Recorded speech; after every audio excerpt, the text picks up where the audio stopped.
Hi guys. Okay, oh my god. Are you guys ready for my Magnolia Parks review? I don't know if you are. I just finished reading Magnolia Parks The Long Way Home by Jessa Hastings about 2 days ago. And I'm already almost finished reading another book. Literally. But before we get into that, look at what book came in last night. The fourth book of the Magnolia Parks universe, and I'm literally crying because I know this one's gonna make me cry too. I am obsessed with the cover. I have not started reading this yet, but I love this cover so much, and the spine too, and the back. So this is Magnolia Parks book 4. I literally just got it in the mail yesterday. Do not spoil this for me. I am super excited to read it, but just do not spoil it for me. So, hold on. Okay. No, the book is not damaged, trust me. I just dropped it on my carpet. So I'm basically doing a review on book 3, which is Magnolia Parks The Long Way Home by Jessa Hastings. So that's the cover. That's the spine. I love the spine, like the color tones are so pretty. And then this is so beautiful. The back is so beautiful. The back says, "I'll wear it like a badge of honor forever that he loved me first, that he loved me at all. Have you ever had a love like that?" And the two dead bees, which is one of the tattoos that BJ has, and then the rope, tied rope necklace is a very special, not talisman, but like a very special piece of jewelry for Magnolia from BJ. And then I know I didn't really talk about the first Daisy Haites book, which would be the second Magnolia Parks series book in the series, I guess. This one, okay, so let me just review this, I guess, really quick. This one was not as good as Magnolia Parks. I don't know what it is.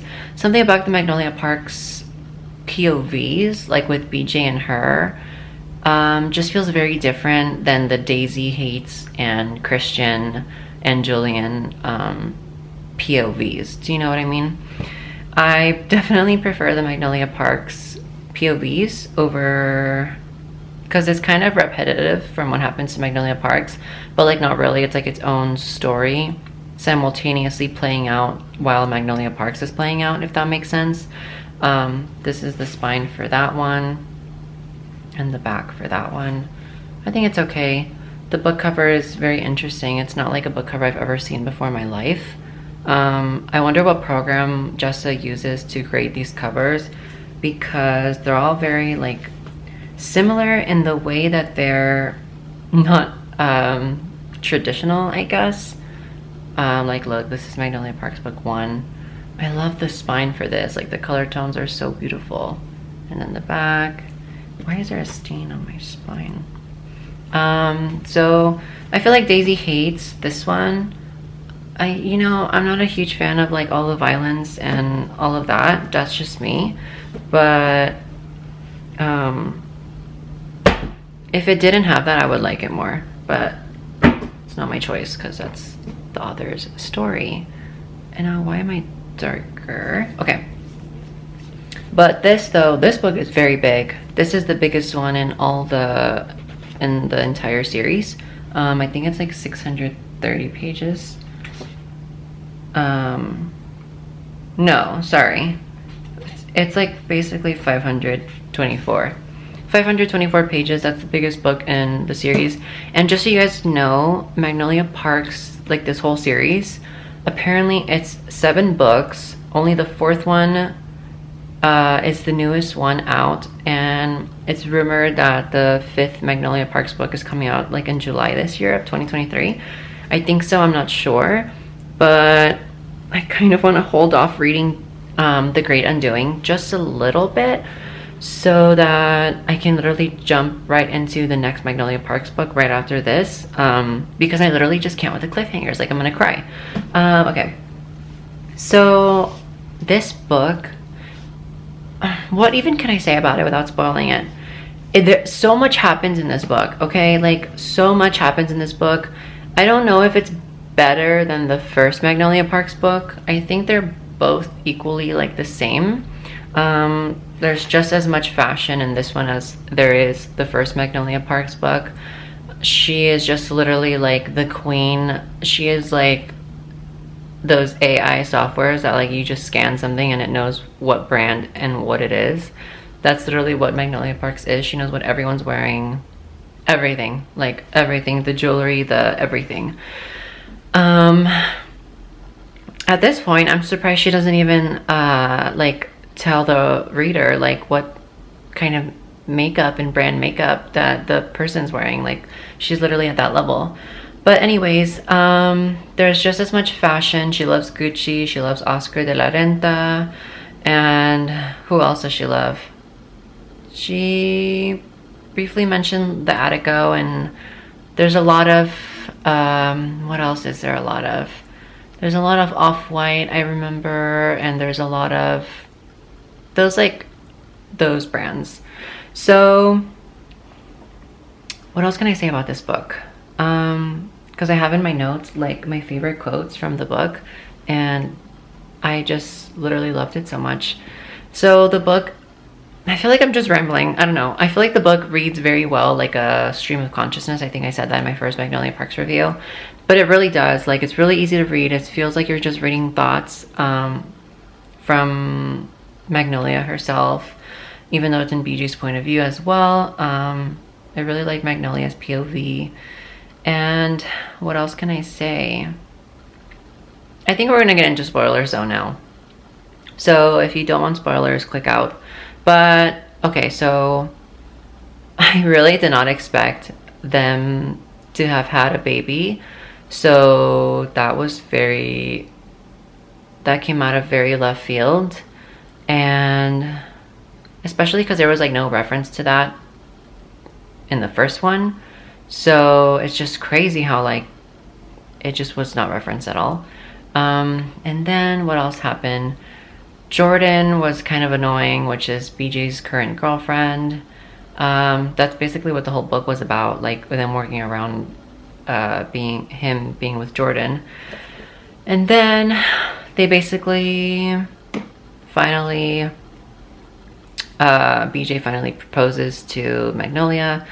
And then Bridget, which is Magnolia's sister. Well, first Magnolia gets in a car accident with her sister Bridget, and then Magnolia's in the hospital. She has like a cast and a sling and all that, and then I guess she ends up recovering a little bit, but then out of nowhere, like the last 3 pages of the book, her sister, like out of nowhere, like she just finds her like I don't know if she's dead or like just completely passed out, or if it's just a cliffhanger and nothing's happening,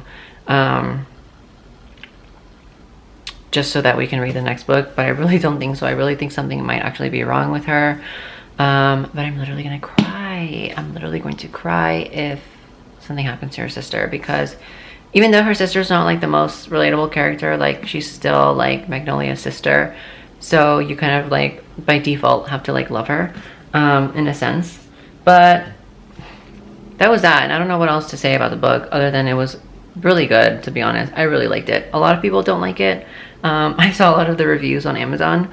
I can't relate. But I'm just going to read some of the stuff that was said in the book. Like, it's so good. I really thought it was amazing. This first one is the best quote, though, from the whole book. It reads like poetry, literally. The years whistle around our ankles like leaves in the wind, and we're lovers in autumn under a tree raining orange and regret. And in that moment, we're still each other's, and time wraps around us in the infinity we thought we had. And then that actually ends with something else. I think that the part of that it ends with is, but, wow, what was it? Something, something, something, because he broke us. Something like that. Okay, this one too is really good. Her eyes don't move from me. It's just me and her alone in the universe. How it used to be, how it's supposed to be in all the lifetimes, maybe even this one. Love that. Like this too. BJ, you can love someone and not have it rule you, not have it dictate your every waking thought and decision. You can love someone and still retain your power and autonomy.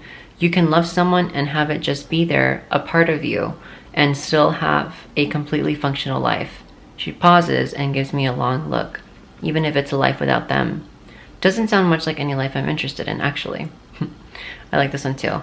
Because he told me he loves me, and even then, I knew I wouldn't love anyone else ever again. This one too. Didn't used to be like this, but since I cheated on her, it's like she needs me to prove to her that I want her infinitely. It's a glass that can't be full. There's a hole in the bottom of the cup where I broke her, and all the ways I want her fall through it. I like this one too. I would have done anything for you. I would have died for you. I think maybe I kind of did. I like this too. Did you ever imagine it? That we'd be the ones who would hurt each other more than anyone else? This is between Magnolia and BJ. That is like literally the epitome of their relationship. That they are the ones that hurt each other the most. Nobody else does the hurt between them two but themselves. Literally, that's the whole dynamic of their super chaotic relationship that they've had since they were, what, like 14, 15. I like this one too. All my best nights, all my worst ones, all are with him, and I wonder if this is the point. This is what I'm swimming towards, not just in love with him, but a whole wonderful, terrifying, beautiful, painful life with him. And then this is from when he proposes to her. I love this part so much, and I literally have the photo in my phone. No, I shake my head. Why did you buy us a house? He nods. Oh, no, sorry. I'm gonna start all over. No, I shake my head. Why did you buy us a house? Oh, he nods. Because I'm going to ask you to marry me in a minute, and married people usually live together, he says with a shrug, and then danders over to me casually. I swallow, blinking a lot. Are you being funny? No, they really do. I frown at him. BJ. He drops to one knee. How's the weather, Parks? He beams up at me. Oh, I stare down at him, wide-eyed. It's looking to be quite fine. Just quite? I roll my eyes. Eternally sunny, then. Oh, he grimaces. Can't promise that. Storms always come. They have to. Brings balance. What can you promise, then? I ask, as I kneel across from him so we're level. That I'll love you forever. I roll my eyes. Well, that's hardly special, is it? You've done that already, all your life. I know that was like terrible, like, but like when I'm reading like that, it just comes off like I'm reading. So I wasn't like auditioning to act for the movie, okay, y'all? But wasn't that so cute? Like I literally bawled my eyes out reading those parts. But yeah, that was The Long Way Home. And you know, let me just say this really quick. I really thought the book was going to be completely different than what it was. Like, what I mean by that is I really thought she was going to stay in New York, and I don't know, maybe like BJ was going to come to her and like he was gonna want to move in with her, or like do things to like want to stay with her in New York. I thought it was really going to revolve around New York. I really thought, like, I was fooled. I really thought she was going to stay in New York and like try to create a new life, and that did not happen at all. She literally was in New York for like one chapter, which was like a whole year, to be honest, and then literally just came back to be like style editor of, I guess, the equivalent of Vogue. I'm not sure, but yeah, basically whatchamacallit, The Long Way Home was basically a reference to I think basically it was basically the reference to BJ coming back to her, if that makes sense, because I remember him using the term The Long Way Home, and he was referencing going back to just being together with Magnolia after being with Jordan, I guess. But other than that, I don't have anything else to say. I'm just like so excited for the last 3 books. I have no idea how she writes these so fast. Like, I wish I could write that fast. I literally like don't have it in me to like write that fast. Like I really appreciate my my fingers and like my hands, and like not having arthritis. Like my phone is already doing that for me, so like why would I add even more of that to that? So I really don't know how these authors write books so fast. It's actually insane to me because I wish I could do it, but like I don't have the capacity to do it. I would just like literally go insane. I'd rather take like 3 years to write one book and like be at peace with my fingers and my hands. But I don't know, I guess if there's a will, there's a way. I don't know, but it's just like crazy. Like I just can't, like that's not how writing comes to me. Like I literally have to take it like whenever it comes. Not, I just can't force it. But anyways, now I'm talking about myself and not the book, so I'm going to end the video now. But I really liked it. It's just so good. It actually is a very nice contemporary story series to read. I don't know what else to say other than that. I really liked it. I love the writing, and I can't wait to finish reading the next 3 books whenever those come out. And I will definitely most likely be having a review coming out for The Great Undoing whenever I finish reading that. But I feel like that book is very like since right now it's May, such a like May or June type of book to read. I don't know why, I just feel like it is. Oh yeah, because I remember they go to Italy. So yeah, but they go to Italy in the spring, but whatever. I'm gonna end the video now.